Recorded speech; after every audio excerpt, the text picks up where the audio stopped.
Hello, everybody, and welcome to the November 2017 edition of the Bizarre Briefing. I'm Bryce Castillo, joined as always with Brandt Hughes. Hey, that's me. And we got David Rowan. By process of elimination. That's me. And Jeff Schuessler is out sick this month. Welcome back, everybody. This is The whole month, man. for the entire month. Yeah. So it's a rough one. Yeah, he's real sick. It's tough. It's super tough. Allergies. Yeah, those classic November allergies. This is the behind the scenes podcast where we talk about all sorts of production stuff that goes into your favorite shows and stores, like Scam School and Modern Rogue and Scam Stuff, and the Modern Rogue Shop, brand new this month. Woohoo. I don't think we even had that. I don't even know. I don't think we mentioned it last month. We didn't talk about it. We had the idea was around last month. Yeah, it hadn't flipped over, right? Yeah. But let's while we're talking about Modern Rogue, let's talk a little bit about the Patreon update over the past month. Brandt put together a super nice, very numbers-heavy update on how the Patreon is going, what all the things that we've been able to deliver to all the patrons, and can you talk a little bit about that, Brandt? Like, how was that? Yeah, so that was a thing where I didn't know we were gonna do this video until like we got to the shoot, and then they said, "Hey, we're also doing this extra video, by the way." And that never happens. Yeah, it never happens. So yeah, we did this video that was kind of a shop announcement thing, but also we kind of went over our kind of a Patreon report card, kind of seeing how good we've been doing and what kind of stuff we've made. A lot of it was heavily inspired by Daniel Dwyer did a similar thing for his No Clip channel after doing a year of Patreon. He was like, "Hey, let's talk about like all of the countries that we shot in and all of the cool video game documentaries that we did." Oh, cool. And so a lot of it was very similar to that, although I kind of went a little bit more specifically like stats heavy. Yeah. But I borrowed a lot of ideas from that. It was an interesting thing to sit down, and sometimes you kind of want to don't really want to shine a spotlight on the stuff that maybe we didn't do great at, like the secret missions, which have not happened at all. That's how secret they are. Yeah. Yeah. No one's heard about them. Yet. Yeah. But it's also, I mean, it's just a good sign of transparency to be like, yeah, we have been screwing this up. The thing that it originally was thought to be was not a great idea, and none of us have come up with a good reason to do it or a good method of doing it. Mm-hmm. And so that's one of the things in this update video. Yeah, and so we kind of go through point by point with every reward tier and how well we've fulfilled that, or whether we've fulfilled that or not. I think it's a good look at things. There's also like a numbers breakdown with money, and seeing where that goes. And yeah, it was a lot to put together. I was only able to put it together because that week's episode was delayed by a few days, so that gave me a little bit of extra time. Oh, that's right. But that's also the first time I was on the main channel, which is fun. Yeah, that's our first like non-episode. Well, I guess the Patreon launch video was probably there. Yeah. But yeah, we really try to keep stuff that are not the main episodes off that channel. Correct. What if we just turned all the patrons into assassins? Hear me out. And then the secret missions were actually secret missions to kill people. I mean, I'm just floating it out there. So creating a network where people pay us, correct, for the pleasure of going and murdering other people. Murdering other people, yes. Okay. Yeah. Okay. Yeah. Okay. That's all I got so far. I'm still kind of working it out. My gut feeling is preoccupation. Okay. All right. Yeah. Could be lucrative. I mean, I don't know if it's ethical. Yeah. Well, that's cool. And overall, like, we did all right in terms of fulfilling on these rewards in general. Yeah. Okay. Yeah. The only things that I felt like we were really lacking on were extended outtakes were a little light. Large in part because Patreon takes up a lot of my time now. Yeah. So it's tough to portion out time for that.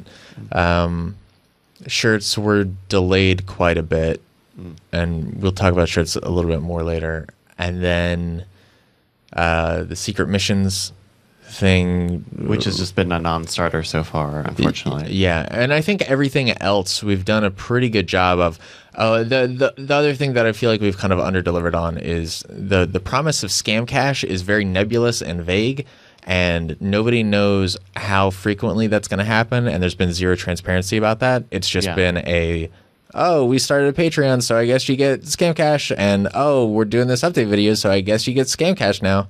And then people, like, if they haven't gotten scam cash before, they don't know how that gets delivered to them. There's a lot of confusion around that. And by not doing it, we've done it outside of Patreon's Patreon system. So if you were a patron outside of those times when it happened, there would be literally no trace of it happening for you to see. Oh, okay, well, it happened on these dates, and I just missed it. Yeah, it's just an email that comes in, right? Like, yeah, there's no record of it having gone out where anybody can look at it. Right. Yeah, I don't think we've even made a post saying that the money was coming, and partially because those are all the two times that we've done it. It's kind of been by the seat of our pants as well. Mm-hmm. Just between, like, David was super busy with Black Friday this time, and then I think the first time we did it, it was us just trying to figure out how to even do it, right? Yeah.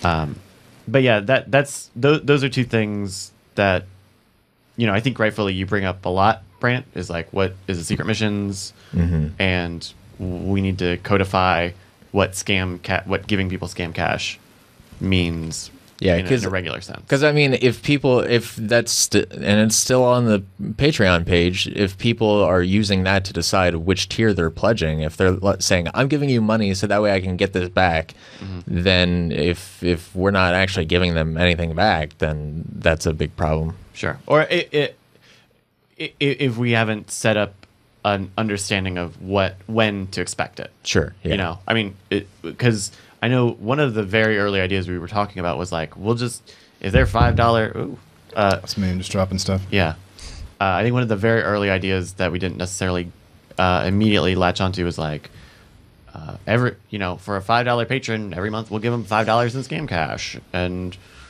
that'll work itself out maybe somehow. But that's the sort of thing where it's like we were going in super blind on all that stuff, and my sense from just the way Brian talks about some of the Patreon stuff is that he doesn't want to decide anything lest he be stuck with that decision, which I think is unfortunate because, like, bad history of making promises and under delivering.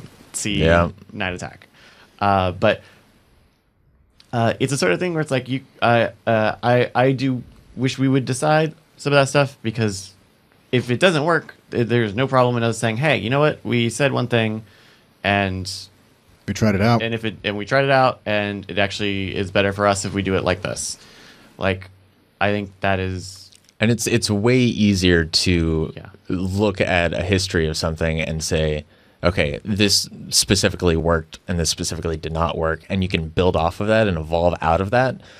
Whereas if it's like if you're making a video, if you're interested in video production, like you'll never get better if you never get started, because it's just like you learn so much through the process of committing to something. Yeah.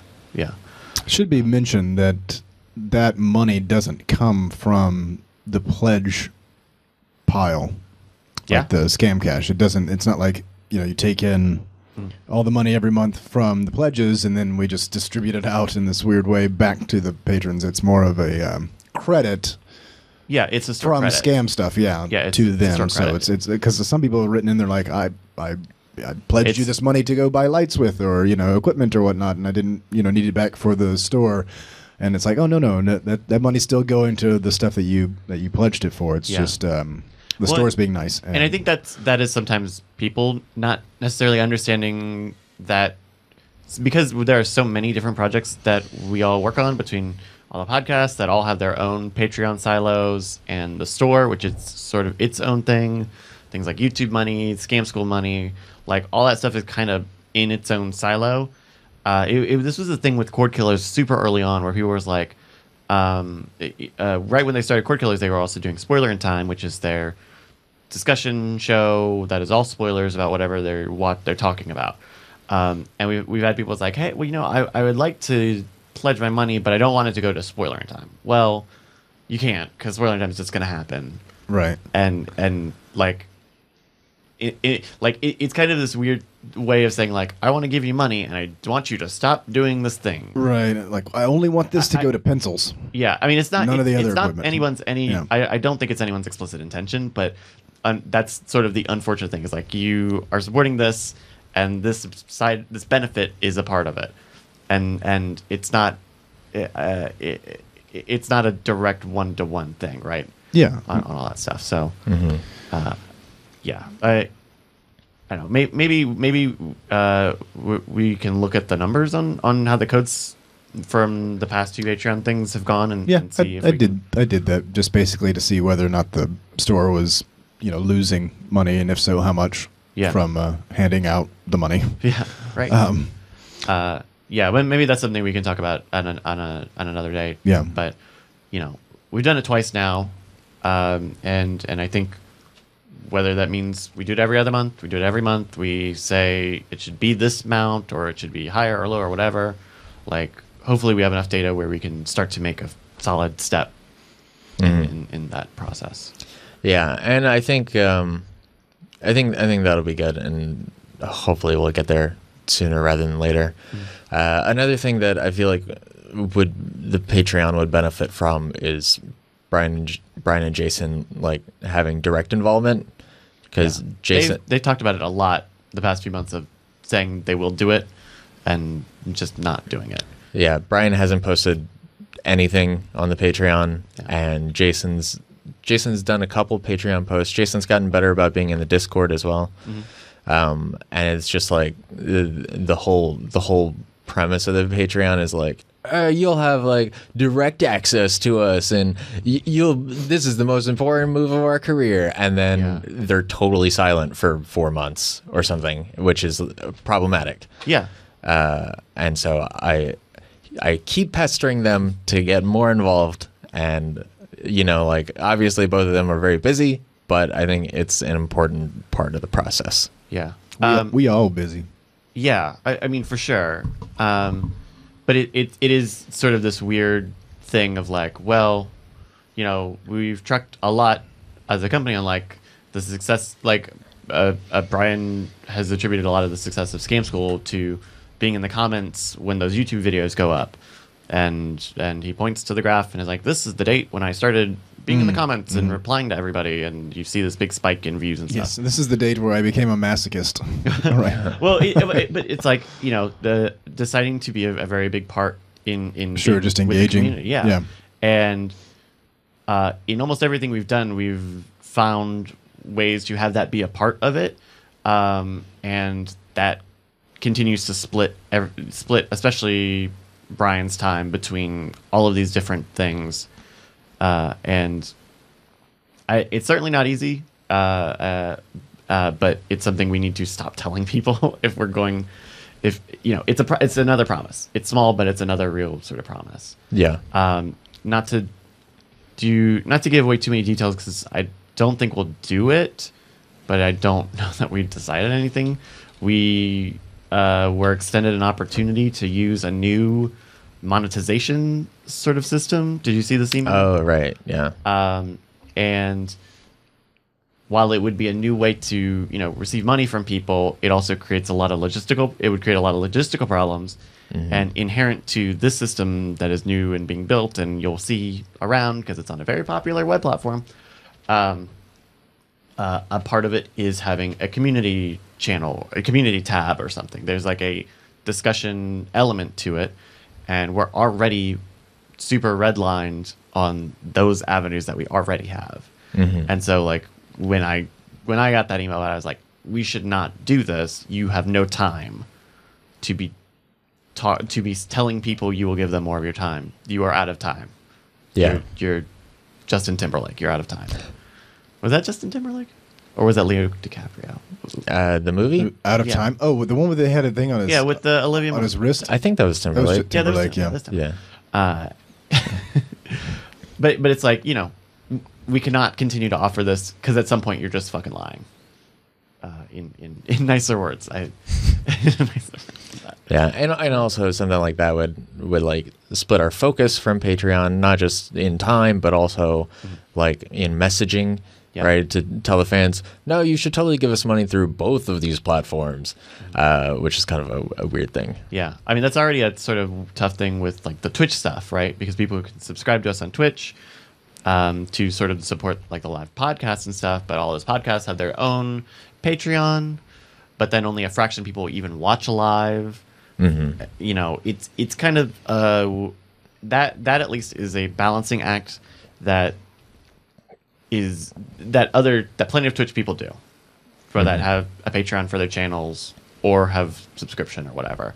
Whereas for like a YouTube thing, it would be really unfortunate to like split like this very primary mode of monetization. Especially this early on and without a better understanding of, you know, this new unreleased system.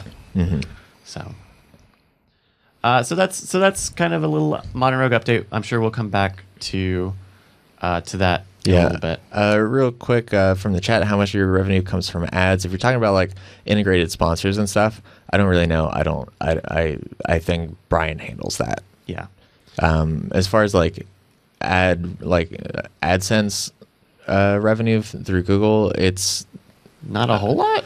It's not a ton. It's a little bit better than Patreon at our current status. Oh yeah, I want to say, but it's not much more, and also it's fluctuates. It does fluctuate, especially with, you know, episodes getting limited ad runs and stuff, because it has the word "smoke bomb" in the title. Yeah. You know, that's a question that's probably the number one question I've ever gotten about any of the work that I do here. It's like, oh, how's the adpocalypse going? You know, it's kind of this weird thing of like a concept having this amount of crossover public information. You know, are the rates going down? Is it? No, it's the very short story is that advertisers got scared on YouTube because they were running ads on extremist videos and political and unsavory videos, whatever.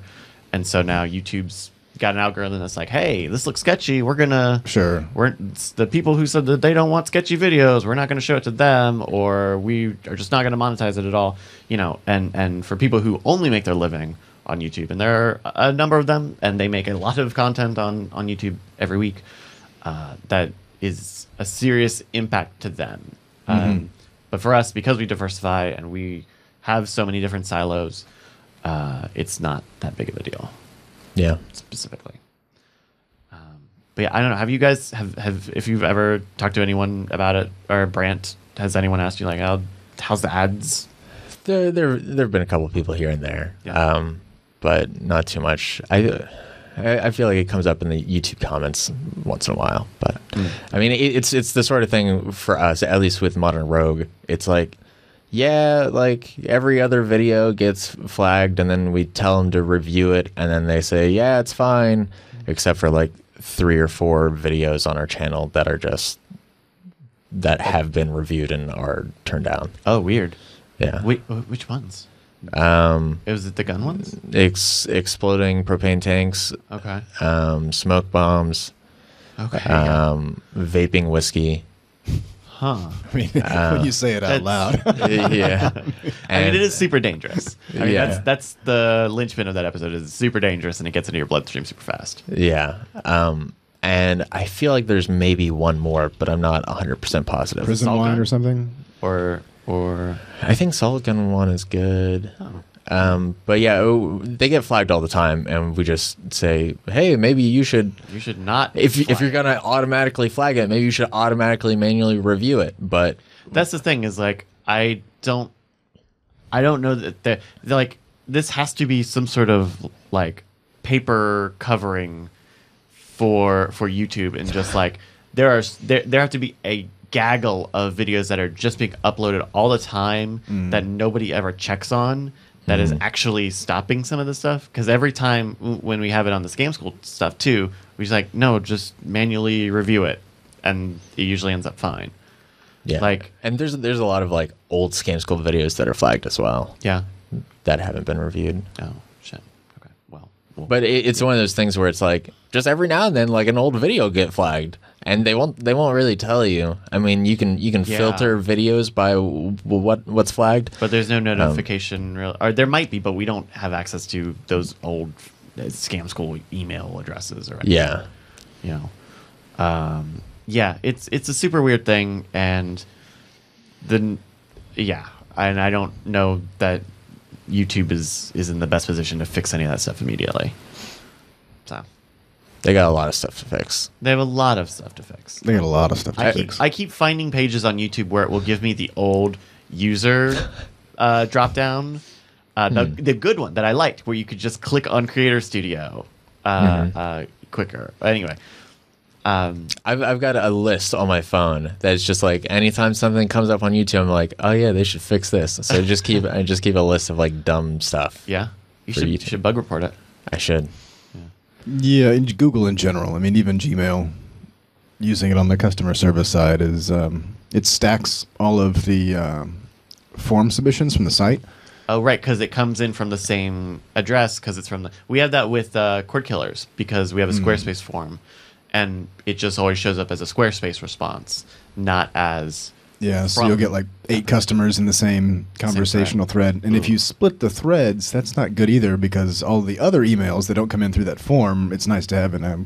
It's almost like if you could just go, if this is coming from this site, split it.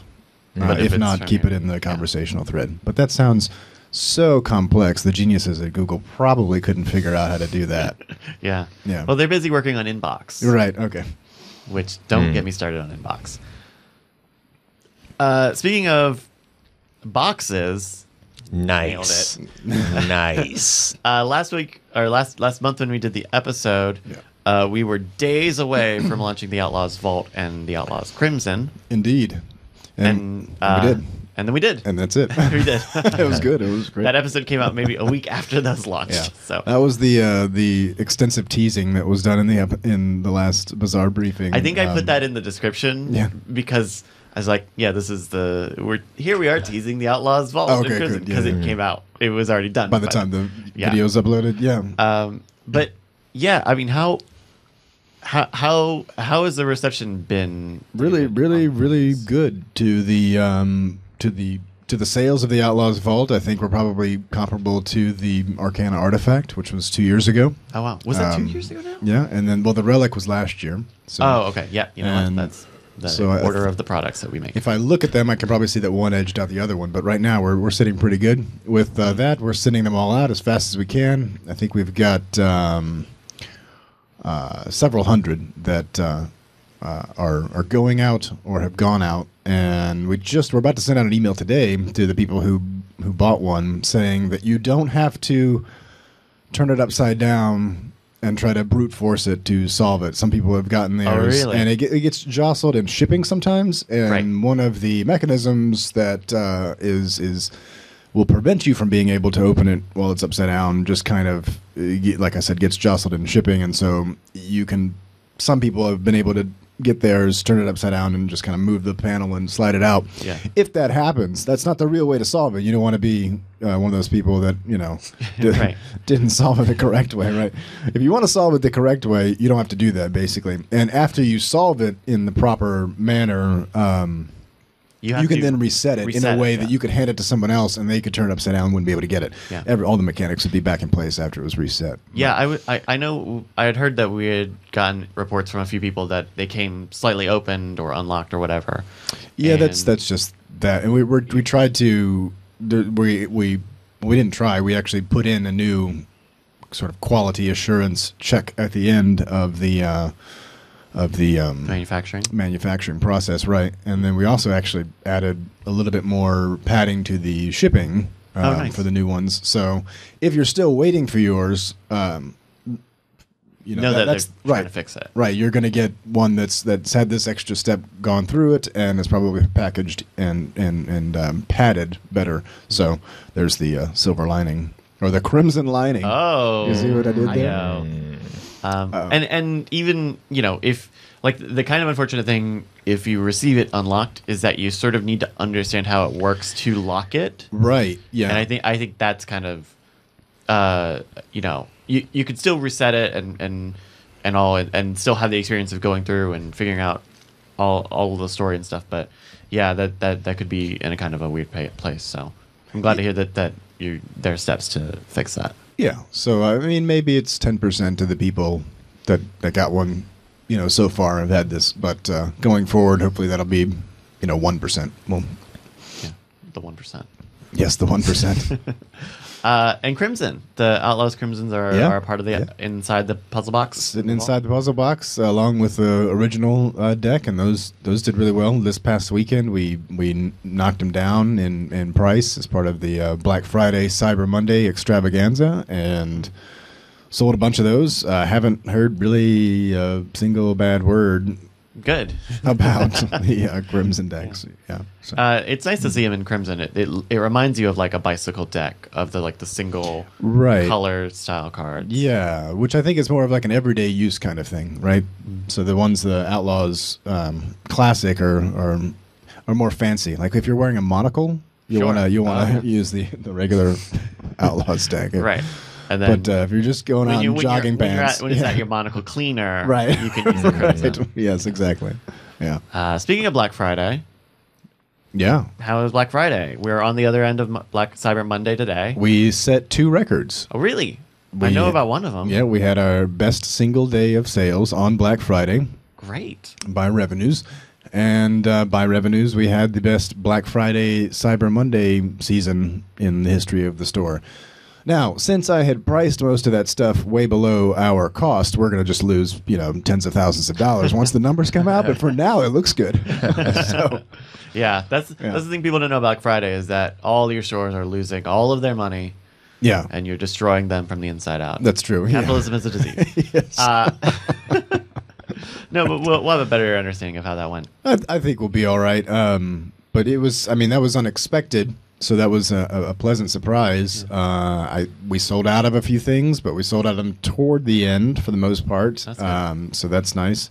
And now it's just a matter of getting all of that stuff to the customers as fast as we can, because a lot of it's probably gifts. So yeah, this might be anecdotal, but from what I've heard, it sounds like we're also in a better state with inventory versus last year, where we may not have we are not like over leveraged on stuff. Yeah. No, I think the things that were like that last year, between last year and especially this past weekend, so between those 11 months or whatnot, most of those have righted. There may be 2 or 3 things that we probably have significant quantities of that we're looking to figure out what to do with, but most of those aren't even high priority. The big ticket items that would be problematic to have on hand. So cool.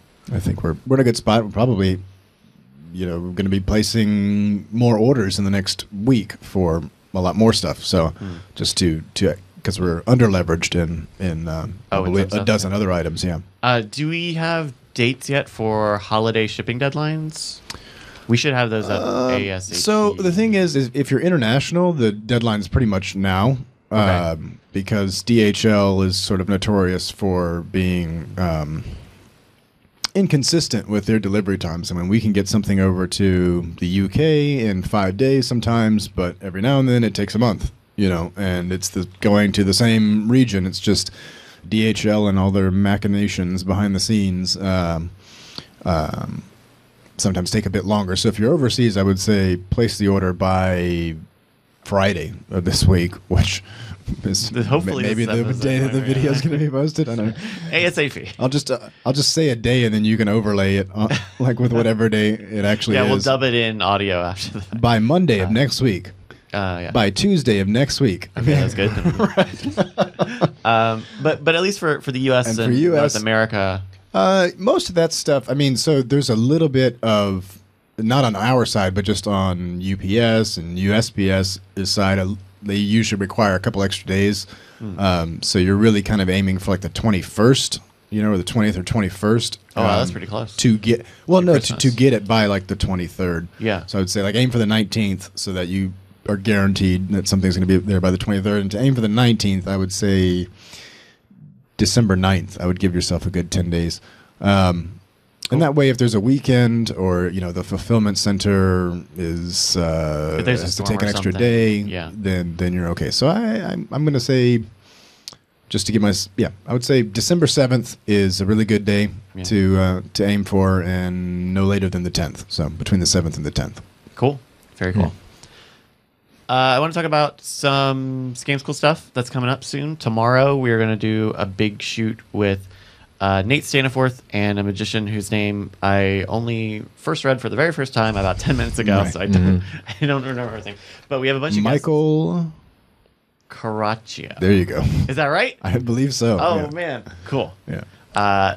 Who are going to be in town to show off a bunch of tricks and stuff, so that'll be cool. You'll see those on the youtube.com/scamschool within the next, probably a couple months. We're looking to shoot. Brian is saying we might shoot 6 or 7 episodes, which the last time we shot 7 episodes. Oh, I remember that. I was there for that one. Yeah, we walked away with 5 episodes. Yeah, I believe. Yeah. I was going to say there was at least one there that was just it got a little unusable for various reasons.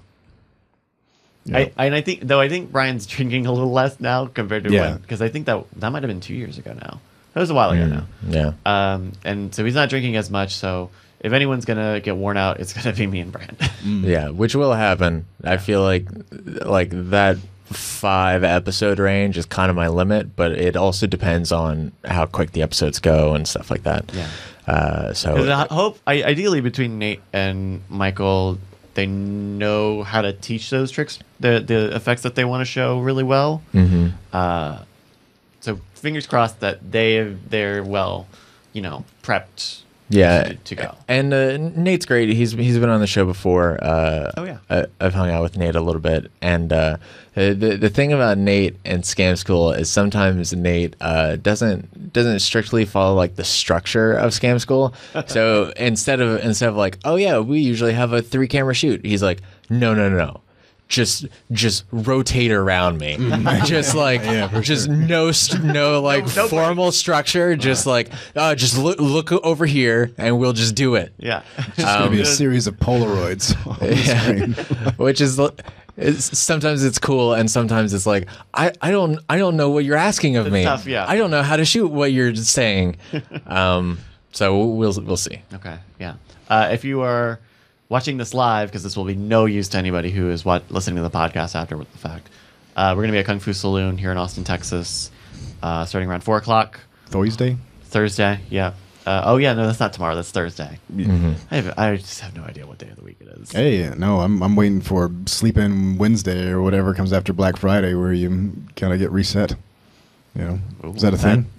Sounds nice. That would be nice. It's probably going to be like Sleep-In next Monday. Oh, yeah. Maybe Friday or Saturday we can get a little sleep. So that's coming up, and you'll see those soon.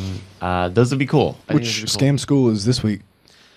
I don't know yet. We're gonna go shoot stand-ups right after we record this podcast. So it will be one of those.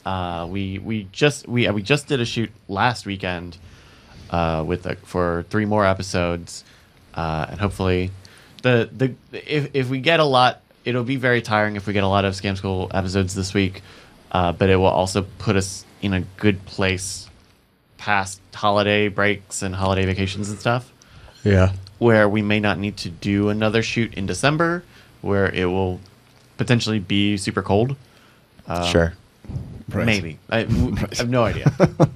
Well, it could happen. Relatively cold. Yeah. Okay, Colorado. Hey, I'm just saying, I got a nice jacket now. So you got your jacket. Yeah, I got. Did you get some gloves? Did you get gloves? I got it like 2 days after the podcast. Good. Last month. I haven't gotten gloves, but I got a nice jacket, and I've been able to wear it once, maybe twice. Yeah, there was a good one. It's nice. There was a good one day where you could break out a heavy jacket this past month. Yeah. What was that? I feel like it was a Modern Rope day. Yeah, it was our cigar day. It was like rainy and cold. Yeah. I feel like in Texas, you have those winter outfits and clothes, and as soon as it drops below, like, I don't know, 59, you're just like, I got to wear it at least a couple times this year. Right? Yeah. I mean, you're not wrong. That's exactly right. Right. I don't want to be chilly. No, I want to be not comfortable. I want to break out that good pea coat. I got that nice pea coat. Don't get to wear it in Texas. Gotta wear it sometime. Sometime, right? So that's coming up on the Scam School channel. Hope you are looking forward for that. Also, tomorrow, Nate and Brian are going to do a little sit-down interview. I have no idea what it's going to be. I don't know the concept of it. I don't know how long it will be. It'll probably go on the Scam School channel because it will, hopefully it will be about magic. I really hope it's just like a 60 Minutes parody. Okay. Yeah. But if it's a parody, if it's a 60 Minutes parody, then it needs like an actual package to go with it. No, it's going to be a really bottom of the barrel level of effort. I want to be Andy Rooney. Just cut out, Okay, give me your Andy Rooney. You just have to. You have to be like have that general look of disgust on your face about the world in general, and just like complain about have shit on your desk around like what kids. Can't complain about the kids. They're on your lawn all the time. I've never. I can maybe do a terrible Tom Brokaw or something, but Andy Rooney I haven't rehearsed. You ever notice how the kids are always on your lawn? There it is. Yeah, it's a little bit. It's a little bit of something. Oh, speaking of which, my Trump impression got out of the old Black Friday. So you can see me about to do it in the video, and then it's like, nope. You're definitely about to do it, and there's definitely a little bit too long of a pause on that edit. But it's funny. One person in the comments was like, "Oh man, this is going to be a huge sale." Yeah. And I was like, "Yeah, we cut it. Unfortunately, it was good. It was good. I swear to God, hand to God, it was going to be." The outtake, or it was going to be over the CTA for that video. Oh, that's funny, yeah. But then you did the call and response thing. With you and Brian, and so I didn't want to make that any longer because that was like just 20 seconds or something. It was like just the perfect time for that, actually. Yeah, I like the way the video came out though in general. Yeah, it came out pretty nice. Yeah. I think it's kind of underperforming, but I think it's very much like, hey, it's about the store. I think people are adverse to ads on a certain level. Yeah. Plus, I think people probably just see the title and go, "Oh yeah, today's Black Friday. Let me go check out Scam Stuff," and they don't necessarily click and watch the video. Yeah. Like that happens. I've seen plenty of YouTube channels that I follow have just put up videos that are like, "Hey, yeah, we've got merchandise and it's all on sale," and even did one that, like, similar sort of throwaway videos on Monday to remind people about Cyber Monday, and it was sort of thing where I was like, I don't really need to watch this 30-second ad reminding me, because I saw and I went to the store and I decided I really didn't want anything, but it did make me go look, and I think that's what you're looking for. That's like our Cyber Monday email was just a joke, and then P.S. It's Cyber Monday and Scam Stuff is cool. Yeah. And you want to know what the joke was, or do you know? I want to know what the joke is. I don't remember it, but I know I saw it. What's the difference between a hippo and a Zippo? One of the letters. Got him. Okay. That's it. All right. That's the correct answer. Yeah. Yeah. One is very heavy, and the other is a little lighter. This is very cute. It's all right. This is where the crickets will come in the video, right? Yeah. I should have had a brick wall background. Oh, yeah. So let me tell you What's the deal with hippos? Oh, yeah. We did a Seinfeld impression. What is the deal? What's the deal with the hippos? Let's jump back to Modern Rogue really quick. Brandt, I think there's a very definitive Modern Rogue yellow. Yellow? Yeah.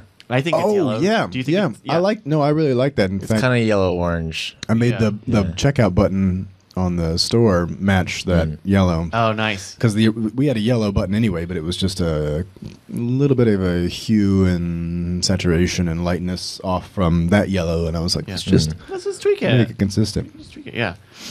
So it says here you've got the origin story of the yellow. Yeah. Modern Rogue yellow rises. All right. So 2009. Okay. Actually, I'll get to the 2009 part in a bit. So if you look back, it's funny. I actually started realizing how prevalent it was when you start looking at the thumbnails, because like the last like 10 episodes or whatever all have like really prominent yellow hues in the thumbnails. But you know, back in the day, we didn't use yellow text or anything. Early Modern Rogue stuff, we didn't actually even use text on screen all that much. Like a little here and there, right? But it was mostly like white text. And as the kind of editor voice started playing more of a prominent role in the episodes, I started realizing, oh, there's going to be a lot more text and graphics on screen. I need to like standardize this to some degree. Well, as that happened, I started thinking, you know, white is kind of a tough color for a lot of backgrounds, because it's like it gets lost pretty easily in there. Yeah. So it's like you do strokes and drop shadows and stuff like that to kind of help it stand out. But something called to me, and I was like, I want to inject a little bit of color into this. The very beginning of Modern Rogue, I thought a lot about, you know, color themes and color palettes, and it was a lot of blues, because as we spoke about on a previous Bizarre Briefing, like one of the first little bits of art that I used to base the look off of was this fusion or a nuclear reactor. Yeah, in water, and it gives off this really brilliant, radiant blue. And so I kind of base off that, which is why the title glowed blue for a long time. And I kind of shifted away from that because it just wasn't it wasn't really permeating into the design of the show in any meaningful way. Yeah. And as I was realizing that the editor role was playing more of a thing, I was just experimenting with stuff, and I kind of landed on yellow. Yellow is actually an homage to Inglourious Basterds. So dial it back to 2000. Nice. Dial it back to 2009, and this was, I was in high school, and I was kind of starting to appreciate film for the first time. I'd gone through most of my life not even watching movies, like maybe go to the theaters once a year, maybe. But like movies to me were just, they equated to blockbusters. Like I just went, oh yeah, they're blockbusters. I don't care. Yeah. And then I saw Eternal Sunshine, and it blew my mind, and I went, oh, movies can be smarter than me. Movies can do really interesting things. And so I started thinking about films from like a creative perspective, kind of in the same way that I feel like people do this all the time with all different types of products. So like a car, you look at a car and you go, oh, what are the features of the car? What are the things that the car can do for me? What can I get out of the car? But you never really think about the dude who sits in an office for a month sculpting the car out of clay and designing the look of the car, and the engineers who make those features possible. Yeah. And so it was kind of the same thing for me. So I was starting to appreciate film, and I got together with some of my friends, and they're like, let's go watch this movie. So it was Inglourious Basterds, and I had never seen a Tarantino film before. I knew of Tarantino by reputation, but I had never seen more than like 30 minutes of Pulp Fiction on TBS or something like that, you know? So we went there, and, you know, I knew that there was some war elements, and that was kind of it. So it was. So you went in not knowing anything about the plot. Wow. I had no idea that, you know, like 70% of the movie. Yeah, I had no idea that most of the movie was going to be in subtitles. And I had no idea that it was like an alternate history thing, and it was just like a really revelatory experience for me. And one of the big takeaways that I had from it was the subtitles, and I thought the subtitles were really interesting because the thing that really stuck out to me was that the subtitles were yellow. Right. And to me, up until that point, I had never considered that, oh, it's somebody's job to like make subtitles for things and to like aesthetically design them to fit the product, right? And so it was that switch for me where I went from seeing it as, you know, just, oh, subtitles are all the same. They just happen to get made, and they're all white Helvetica or white Arial. Yeah. On a black backdrop, on a black square, with a closed caption. And so it was like, oh, somebody like somebody sat there and crafted this. Somebody made this, and it was a really interesting experience for me, and so that always kind of stuck with me, and so I ended up deciding on a yellow very similar to that from Modern Rogue, and that was also, I didn't realize it at the time, but Inglourious Basterds did something that really kind of changed my perspective of how storytelling can be done, because there's this really incredible thing that Inglourious Basterds does where, you know, a lot of movies, you want to get some points across. You have characters give you exposition, and the writer injects their voice into the characters by saying, oh, hey, here's a really important plot detail, and then let me explain all of the things that the audience needs to know about that plot detail. Yeah. Whereas Inglourious Basterds didn't really do that. There's this really great scene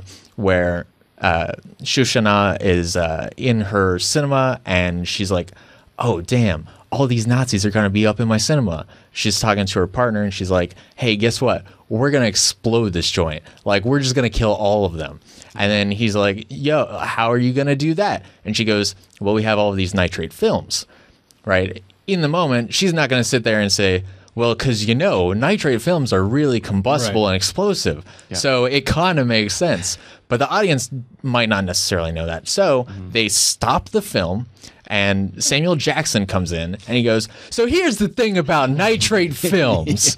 And he just, and there's all this archival footage, and they show, they like give you a really strong understanding of what that plot detail means without breaking the actual in movie universe. Yeah, the characters aren't disingenuous with that, and I feel like that ends up being my role with the Modern Rogue. You know, Brian and Jason go through a thing, and I have the power of hindsight, and I have, you know, the edit, and I can go, hey, they didn't know something, you might not know something, I've learned something. Let me explain something to you to give you context in a very similar way.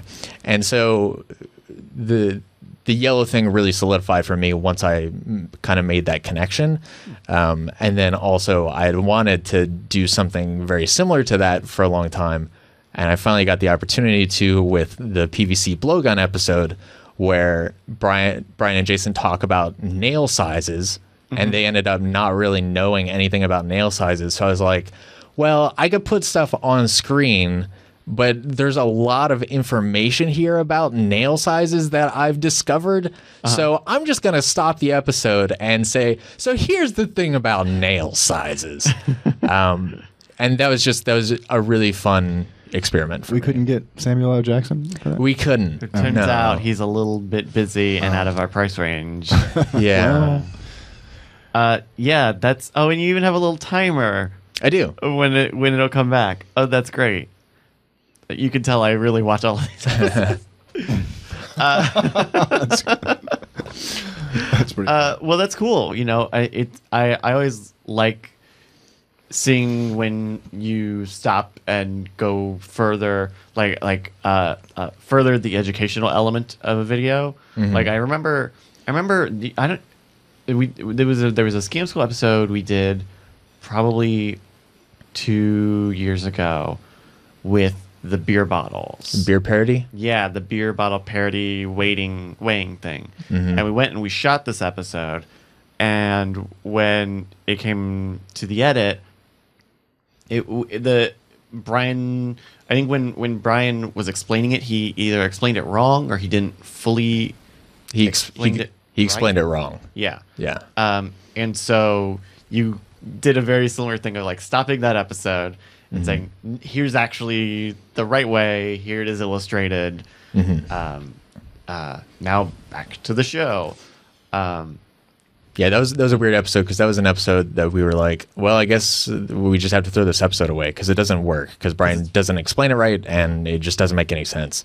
And I was like, well, I'll figure something out. And then I was like, okay, I'm just gonna throw away like all of the explanation footage and I'm just gonna explain it myself. Yeah. Which I think is fine. I feel like a similar problem creeps up in Scam School from time to time where the live explanation needs a little bit of massaging. Yes. Sure. And I think a large reason behind this is because Brian is really good at explaining how something works, but not why something works. So he's really good at like showing examples of, look, here are steps to make it work, but maybe not necessarily explaining, verbalizing the concept. Yeah, explaining this works because of these reasons. And I think sometimes because of that, if he gets a step wrong or something, then it's really hard to recover from in those explanations. And the thing with Magic is, my sense with Magic is that showing with examples works fine most of the time. You know, and nobody knows why it really works because it's Magic. Well, right. but sure, because you're able to see it, and because it's usually if it's a verbal thing, you're usually able to at least slow that down and go step by step. But especially something like that with the logic problems, where it can be kind of dicey. I know Jeff did the episode on positional nim within this past month with the little graphic and the where it's basically nim, but it's with cups in a circle instead of with rows of pips. And the framing on that is, I don't know, I don't really know the best way to win it, but let's try it out a lot and see if we get the core concept or the core points to hit to make you able to treat it like a regular game of nim. And that, I think that one was like on the line of like, you can learn through trial and error, but also hoping you got the right main point across with that. This is one of those times where the YouTube comments actually have a really positive effect on those videos, because a lot of times people will take the time to add, one or two sentences that will help clarify that point where somebody else may have gotten stuck, right? Yeah. So they'll say, "Oh, in this thing, what he's saying there is this, but I think it'd be clear if he said this," and I think that's helpful. We had that with the Know Any Date trick on Scam School that came out this past month also. The day of the week thing, the Sunday, Monday, day of the week thing, where people were like, you can also use this for 2019. You just add, instead of subtracting 1 or 0, you can add 1 and it should still work. And that's not critical to that episode, because it's not hammered home too heavily that it only works for those 2 years. Yeah. But it that increases the benefit by 50%. You can only do 2 years, now you can do 3. But that sort of stuff is definitely not foolproof for sure. I'm trying to think. We also did the rope tower puzzle, which came out last week, I think, which was a very similar thing when we were in the moment of shooting that episode. And Brian and Colin and Molly are there, and they're kind of going through the explanation, and it's kind of a little really fast, and you don't necessarily know it. And it was the sort of thing where I had to be like, hey, can we do another take of you just explaining it again? Yeah, I think that's a good idea. There have been times where we've stopped and had Brian re-explain the solution, and it making things 10 times more clear, because it's just doing a second pass on what the logic or what the method is. So yeah. Also, the Arial family of fonts is terrible. Just throwing that out. Yeah, it's not great. Yeah. Feel like we're throwing back to it's serviceable. It's clearly it wants to be Helvetica and can't be. Sure. Yeah. There's a readability to it that I think is totally fine. I think that's where it shined, right? Is when in the early days of the internet and when you had non-retina displays and stuff like that, that it was optimized for screen resolutions. Yeah. But when I think when you add in extra bolding and different types of kerning, you could make Arial a pretty fashionable font in a pinch. Yeah, I mean, okay. Well, okay.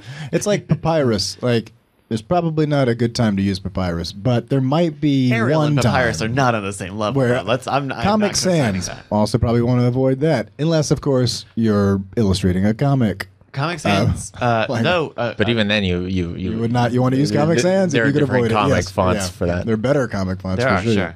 Though Comic Sans is really good. So I've read it's supposed to be really good for people with dyslexia.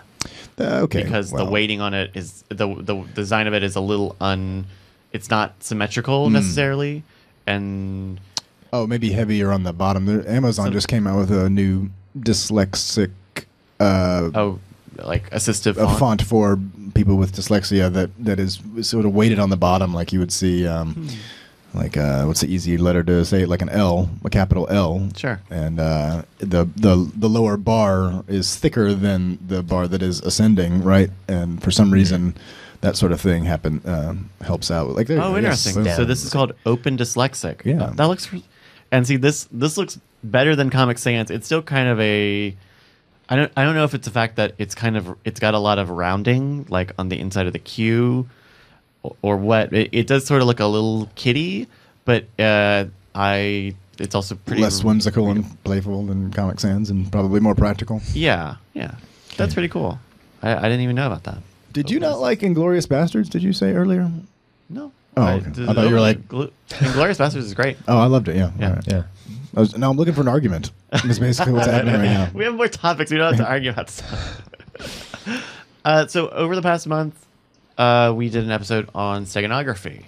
I think that was the episode that was the week after we did the podcast. Probably. Because I remember we teased it or something. And within that episode, there was a steganographic puzzle. And do you have a new count of how many people you think have solved that puzzle to completion? No, but I mean, now that we have a reveal video, it's kind of tough to gauge that. There were definitely a handful of people who figured it out by the time I put up the reveal video. And now that the reveal video is up, I changed it slightly. I changed the challenge just a little bit. So that way, if anybody wants to do it, then they're not putting in the exact same information. Oh, interesting. And it sounds like a good handful of people have figured out the new one as well. Oh, cool. But yeah, that was a fun thing.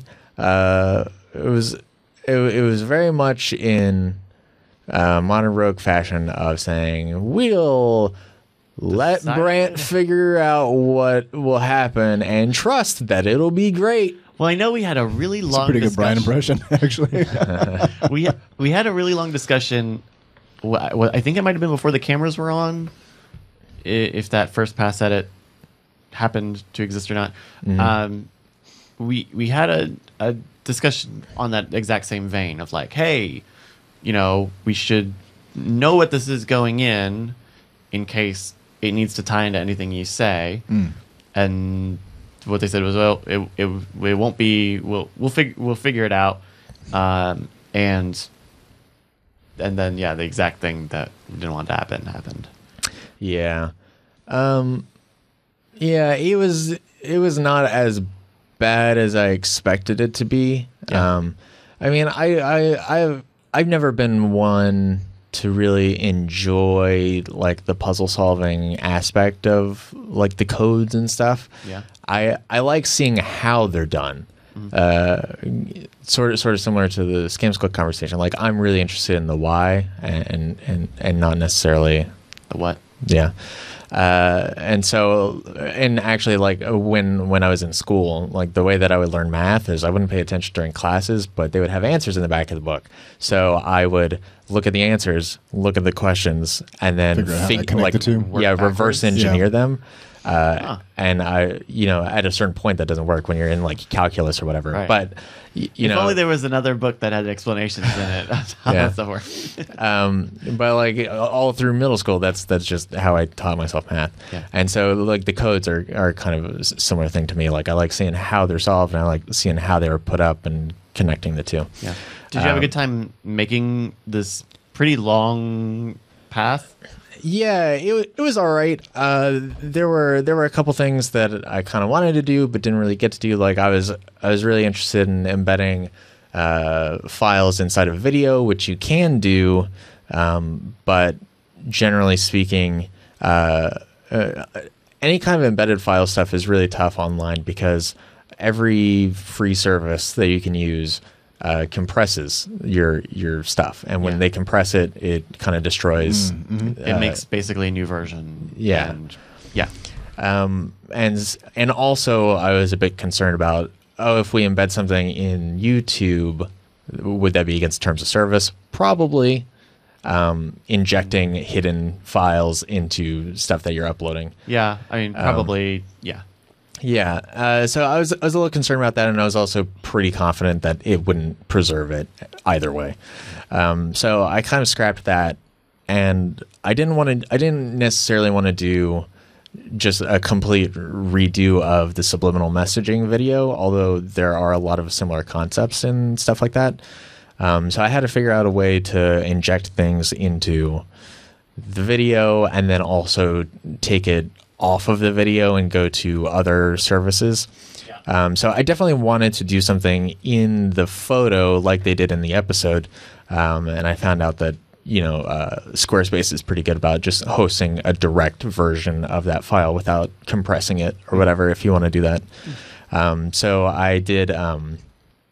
and if somebody wants to see the full rundown, that's youtube.com/scam stuff, of course. Yeah. But basically, I embedded Morse code in frequencies that are below human hearing into the video, and that Morse code spelt out, bit.ly/stegonog, which was also hinted at in the thumbnail. Right, because it was broken. It was a line break. Stegonography. Yeah. Okay. And you know that there's Morse code because there's a clue in the title card of the episode that tells you to look in the 4 hertz frequency. Really, 4 hertz? I would have thought that they would have like a high pass filter. Okay, so let's talk a little about YouTube and audio filters. Okay, let's talk because there are a lot of comments about this in the Discord, in the episode about speech delay, speech jamming. So a lot of people are like, "Oh, these high frequencies aren't even in this video because YouTube cuts it off because they compress the audio." Well, that's a terrible impression of me just 5 seconds ago. No, that was an impression of our commenters. All right. And so the funny thing about YouTube is they do cut off some frequencies, mostly in the high frequency. But that's also probably a function of reducing the bit rate. Yeah, just compressing the video and the audio, that kind of stuff happens. But there are 2 different versions of video, at least 2 different versions of video. So there's a version that gets streamed to you, and there's a version that if you're like, I'm going to rip this out of YouTube, that downloaded version is a different version. And they're in different codecs. So the codec that's streamed actually does a better job of preserving audio than the version that you would rip out of YouTube. Either way, both of them preserve up to, I forget what our highest frequency that we used in that episode is, but it's above that. I want to say it's like 25 kilohertz or 30 kilohertz or something like that. Okay. And they're both above that threshold. I haven't really noticed any on the low end of the threshold. I know it does compress it. So like in the if you capture that audio and you took it into a spectrograph or something and you looked at the frequencies, in the 4 hertz range, you would see kind of blocks of the Morse code, whereas in reality, it's a very thin line of just this one, this 1 hertz tone. Yeah. And so there's a little bit of that. It becomes a lower fidelity image after it's been compressed, but it's still there. But yeah, I haven't seen much loss outside of that fidelity in the low frequency range. Cool. But yeah, and then it takes you to that website on Squarespace, and then there's an image, and then there are clues on the image, and you have to like go back to the episode to find the words that were said or things that were on screen. and you have to piece all those together. There are 3 passwords that you have to use to unlock the image. And then you unlock the image, and then you get a text file, and the text file is like, hey, congratulations, here's the Outlaws Vault, which nobody has access to, which nobody solved it before the Outlaws Vault actually was totally public. Yeah. And then so I went through and updated that, and I was like, hey, you figured it out after after the reveal video has gone up. And then it's just a big long list of like old YouTube videos and stuff that people might not have seen. Like Brian and Jason's short film from 15 years ago, 20 years ago. 100. No, I was almost going to call it the new name. That because Jason is like, I think they're done. I think they shot they sold that script to like an indie movie director, and I think that's almost done. Yep. But yeah, that's super cool. Yeah. Super duper cool. Let's talk. All right.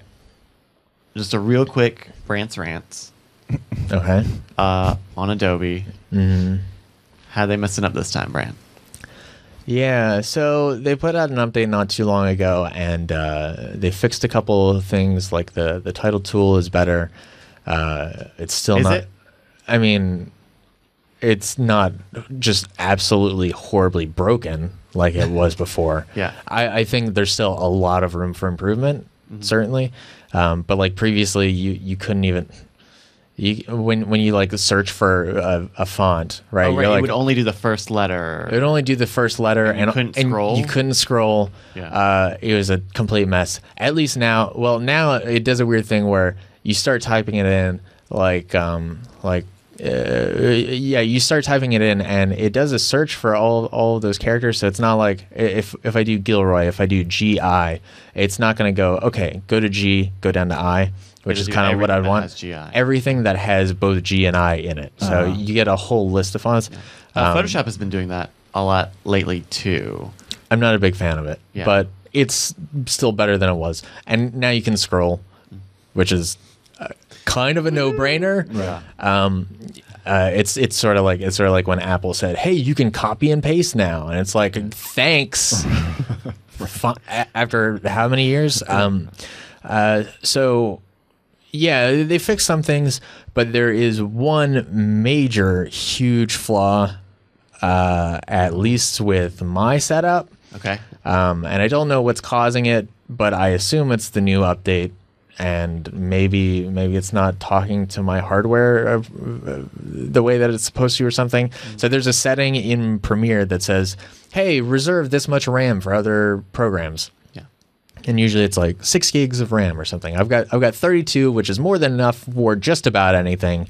Although this has got me thinking, should I go for 64? Because basically it no longer reserves that RAM. Yeah. So anytime I import video, it conforms it, which basically it makes the audio wave file. And it also. It formats the video in such a way that Premiere can work with it as quickly and easily as possible. And it can take a little while. Like in my experience, conforming an entire shoot could be a couple minutes, ideally. Depending on how long the shoot is, right? I guess if the monitor shoots go longer than Scam School, but sure. Yeah, and so it can take a little while, but it works in the background. You can still mess with your footage or whatever. But it's actually creating these media files that are about as big as your footage is anyway, and it uses a lot of RAM while it does it. It takes all these videos, puts it in RAM, works with it, throws it out. Well, now it just if you have like long video files, like for me, I feel like about 50 minutes of our footage will fill up my 32 gigs of RAM, and it will go all the way up to just before 32. It'll stop for a second and it'll go, okay, we're working. Yeah, no, we need more RAM. So it goes up until there's about 0 megabytes of RAM left, and then my computer soft crashes or it locks up. And then if you wait long enough, if you wait like 15 minutes, it'll exhale, and it'll give you like 5 seconds of 200 megabytes of RAM, which is like just enough to go, okay, I can move my mouse again. I have to save it and close it in these 5 seconds. And you have to keep moving your mouse those entire 15 minutes because you never know when it's going to snap back. And then sometimes, display drivers fail because there's not enough RAM to actually display anything that your computer is doing. And sometimes it just full on crashes. Sometimes it never comes back, so you have to hard reboot. So it's a real mess. It's not good. No. And it ain't great. It's not great. Yeah. And so the way that I figured out how to get through it is to have Task Manager open to look at my resources, my RAM, and then I have to import as much footage as I can at once. Watch the RAM climb, watch the little conform status bar fill up. Every time something conforms, you save it, and then once it gets to about like 500 megabytes of RAM left, you close down Premiere. Oh, so it's not even unloading these video files when they're done from RAM? No. Oh, geez. So it just stacks and stacks and stacks. Yeah. So you close Premiere, and that depletes the RAM and frees up space in there again. And then you open up Premiere, and then you let it go over again. And you just keep doing that until it's conformed all of your imported videos. And then you can work with it. Yeah. Have you seen other reports of people having this issue recently? No, but I haven't looked too deep into it. Okay. It was sort of a thing when it happened. I was in the middle of an edit, and I went, well, I'm kind of all hands on deck here. And I just haven't really been able to look into it more. Yeah, that seems like a super high priority thing if you send in a bug report or a contact, or what is it, a support email. I did send a crash report with a bunch of info, but yeah. You ever go through the help menu? I feel like nobody goes through the help menu anymore.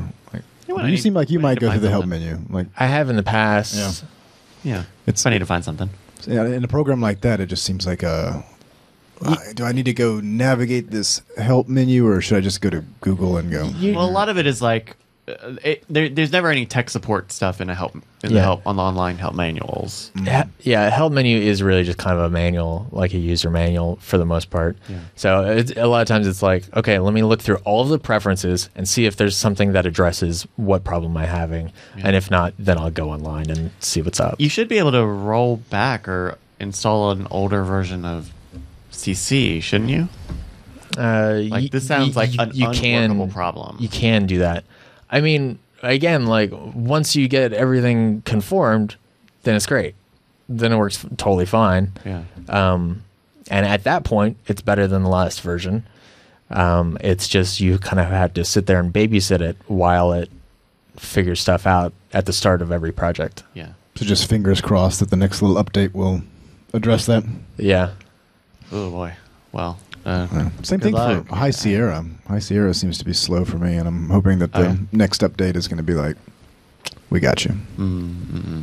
Though you have a pretty older. We forgot to carry the one on this one thing, and it's all good now. I have a little bit of a complaint with Apple. I bought my Mac. Not the MacBook. That goes in a museum after I'm done with it. I have a 2008 white MacBook. It still runs, and it's to the point now where some programs are like, yeah, you know what? Like, we really don't know why you still have this, so we just stopped supporting this entire platform. Yeah, including Chrome. It's like, hey, come on, guy, get a new computer. But I have a Mac at home, just a desktop iMac, and I got it in April of 2015, so 2.5 years ago, and when I did the little Apple icon to see, what were the serial number and stats for it or whatnot, it was manufactured 2 years earlier in 2013.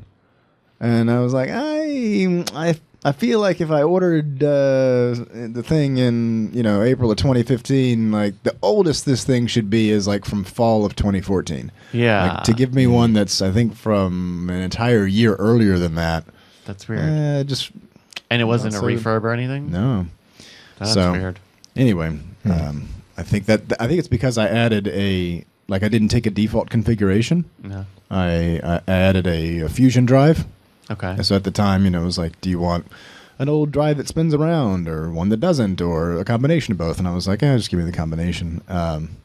And to add that, I think they must have been like, let's take that dusty one from 2013 and put the drive in that one. Yeah, I don't know. But I got Apple Care on it, so at the 1 week before its Apple Care expires, I'll probably bring that up again and just be like, could you just, I don't know, maybe just go grab me a new one from the back and we'll just call it even. I continue to be thankful that I'm not having too many tech issues. With your new phone? Even with the phone, though. So okay. Here's my mini Brandt rant. Okay. I got the iPhone 8. Yep. Because I have a T-Mobile Jump plan, so I can upgrade like all the time anyway. So I'm like, cool, I'll get it, and maybe I have a wireless charger, maybe I don't, whatever. It's a new phone, but it's got like it's got the new like glass back on it, and it's really slippery. Like there are very few surfaces that you can put it on that it will stay put. You just got to get really sticky hands. That's right. There you go. Yeah. But it's fine in my hands. It's my furniture. You just got to get really sticky furniture. But it's like I have I got this couch with really flat arms, wide flat arms. You could sit on them. I put drinks on them because they're super flat. And it will fall on the edge over here. I know, right? It'll still fall off of that, right? Like, well, you got to spray them with some of that Dr. Pepper, and then it'll stick right. It's just it's I don't know. It surprises me how often it just like falls off of any surface it's on. Are you sure your phone's not haunted? It could be. It could be. Possessed right? phone. I don't know. Anyway, that's my Brandt's rant. And everyone tells me like, well, just get a bumper or get a case. But it's like, what is the point? Like, what? I don't like having cases on my phone because it's supposed to be thin, and I have a battery case. So the only time I really use a case is to put it in the battery case to charge it without needing a big wire and battery pack. I also look forward to the day when the phone is durable on its own and requires no case. Although the new 10 that is probably going to be in my hands in a couple weeks. Supposed to be. I'm not so. Well, actually, one of the reasons why I thought of getting a case with that is because of the silly bump on the camera. The case will normalize that rear surface. I haven't found that to be too much of an issue. Oh. But you have personally the 8, right? Yeah. Well, they have. That's like far inferior to the one I'm getting. Excuse moi. Just joking. Because the camera bump is longer on those. Yeah. It's like the Plus, where it's a little longer because there's a second lens. Yeah, it's actually probably the least aesthetically pleasing part of that entire phone, I think, is just the way that the camera looks. Like, even if it was flush, the camera just doesn't, that area looks a little But then you add the little ridge to it, and I go, well, we'll just get a case that's like a super thin case, and it'll just flush that right out. Yeah. We'll see if that works. We'll see. Yeah, I've always been kind of anti-case. I mean, I say that there's a big crack down my screen. It's not huge, but it's right here. Okay. Yeah, it's like a 1-inch crack. But I always side on the idea of, like, theoretically they put millions of dollars into the feel and of the phone in your hand. Every year they say it's the strongest glass. So but then like case manufacturers, like, all right, how much R&D did they put into like the good texture and feel and and it's just like, well, if it were designed to be indestructible, like, I think they would make it indestructible. No offense to people who want to put cases on their phone, but like, for me, it's like that user experience is diminished if you use a case. Yeah, I 100% agree. I think like the OtterBox thing just looks very unsightly to me, and I'm like, how clumsy are you with your phone that you're like OtterBoxes are like OtterBoxes are like those cases you put cameras in when you want to go underwater, and it's just like this big giant thing, and you go, okay, I got it. Yeah, but there are people who are have butterfingers or have kids or okay, they need stickier fingers. Yep. Which if they've got kids, then they probably do. They already have it. Yeah. But yeah, I don't know. I keep my phone in my pocket so much that the case makes just even that super like weird and uncomfortable if it's thicker or heavier or whatever. I also just kind of like a little bit of a banged up phone. Yeah, just live it in. Just live it in. Okay, couple other quick things. Patron shirts. They went out. They shipped. Can you confirm that, David? I have the confirmation from DJ Old Fashioned that they've gone out. Yeah, and we got at least one tweet of someone who received it. Yeah, okay. Shout out to my main man Justin, who tweeted at us. He got a shirt. Nice. Good to hear it. Not exactly what we were expecting. Yeah, it was a weird thing. First of all, they were way behind schedule, but they're out now. And yeah, the whole shirt process is very much a learning process, because it's a lot of like when we decided on shirts, we went, hey, that's a great idea. All right. We'll be doing that. Yeah, that's gonna happen. We're pretty sure about it. Coming along, right? Yeah, and then it's like, okay, well, I guess I'll take the lead on it because I'm probably the most invested in the shirts, and then also like who else is gonna make shirts? So I was like, okay, I'll do shirts, and then I sent it off, and then it's like, okay, Brian's like, where's the files? And I was like, okay, here are the files, and then a few weeks later, where are the files? Okay, I sent you the files, but here's the files again. That's fine, just like get it done. Yeah, and then it's like, okay. And in the meantime, the guy who makes our shirts is sort of doing it as a favor in between all the right. So you kind of gotta go, hey, remember that favor that you're doing for us? Yeah. And then it's like, okay, shirts are done, and I'm like, okay, cool. Like I don't have to worry about it anymore. And then it's like, David says, hey, where should the shirts be sent to? The warehouse or the distribution center? And I went, I thought they were done. Yeah. But okay, either wherever just gets them to the patrons. And then it's like, okay, we'll send them to distribution center. So they get sent to distribution center, and then it's like, okay, they need to be tagged. Now they're ready to go to patrons. And it's like, okay, I have to connect all the patron info to these form things that they sent us.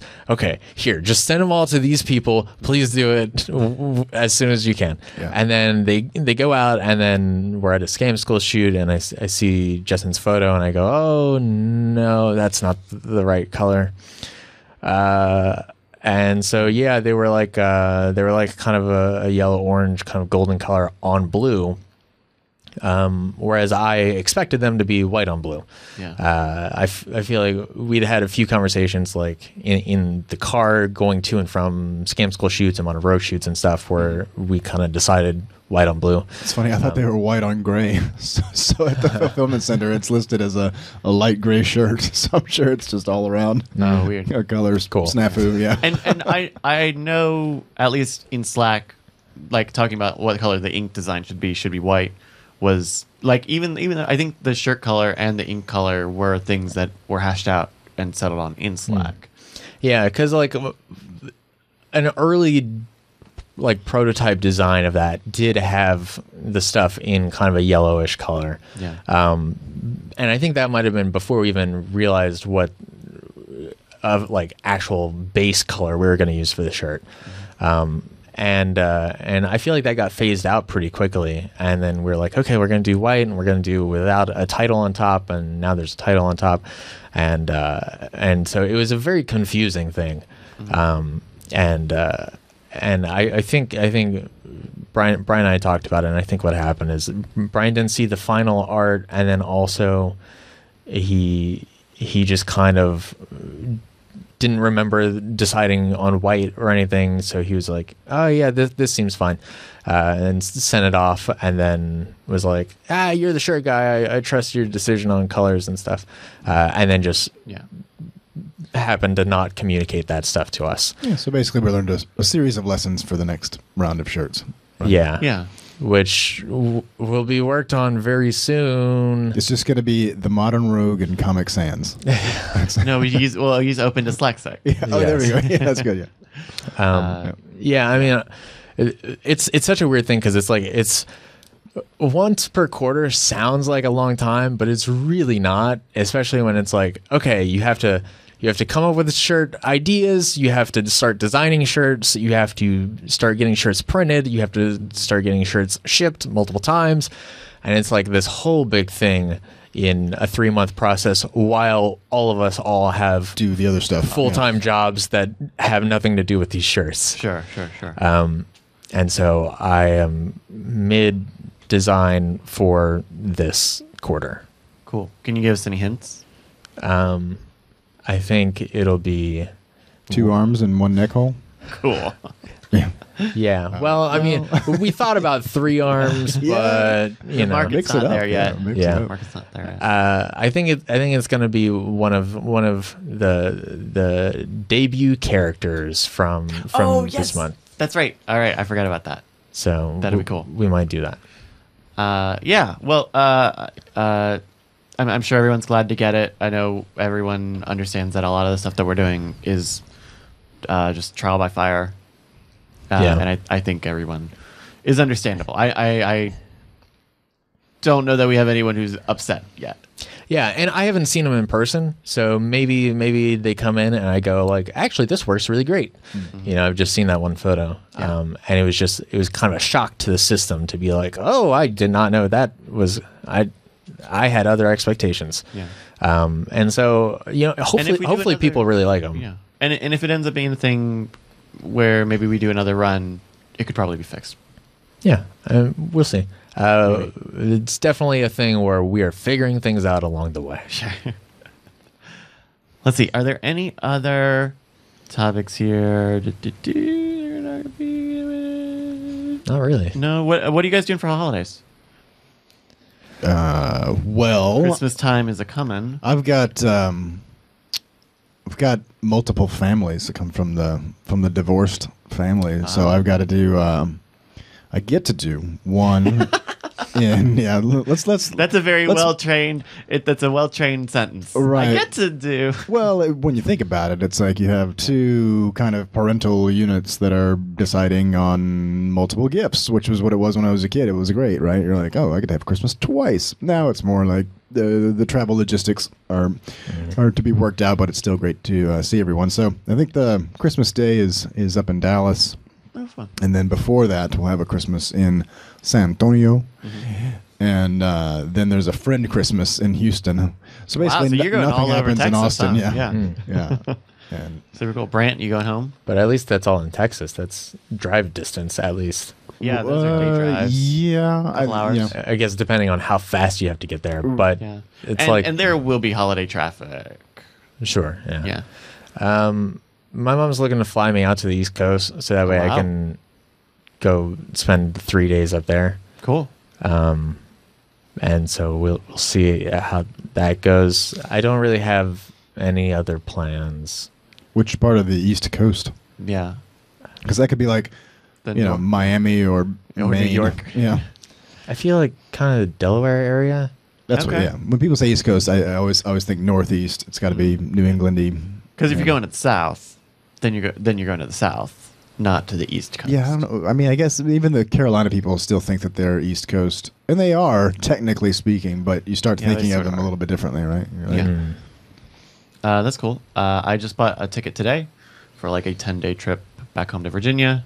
I don't really get a lot of time to travel home or take time off to go see the family, so I kind of do it all here at the end of the year. And so that'll be cool. I'll be there for Christmas and a little bit past New Year's. And it works out where some of the podcasts will have weeks off or pre-recorded episodes, or they could just do them without me. So, man, we should figure out how to do that with a Modern Rogue. Good grief. Yeah. So, yeah, that's that. I'm sure. Oh yeah, because I guess the next time we do one of these, it will be maybe between Christmas and New Year's, or even after the New Year. Probably it'll have to be after the New Year because you'll be up in Virginia. Last year, did we just take December off? I don't know. I don't know. Or maybe we'll just have to do it early. Or no, I think we did it like very early January and then did January's episode. We could all do it from our families' homes via Skype in our Christmas attire. I'm not getting on Skype on Christmas Day. No, you can take that Skype in and shove it. It's just me. What do you think about this, Bryce? Cut out of Bryce, cut out of Brandt. You have to do the voices and like wiggle them around. I'm Bryce. I'm Brandt. I don't know why. Let's talk about Adobe. Okay, let's do that. Yeah. All right. Well, that'll do it for the Bizarre Briefing then. I hope everyone has a good holidays. We'll see you. No, we'll see everybody before the holidays. I'm only in that mode because I just bought plane tickets today. Yeah, for sure. But we'll see you guys probably near the end of December. Before we go, plugs for everybody. Nope, still David? Same hairline.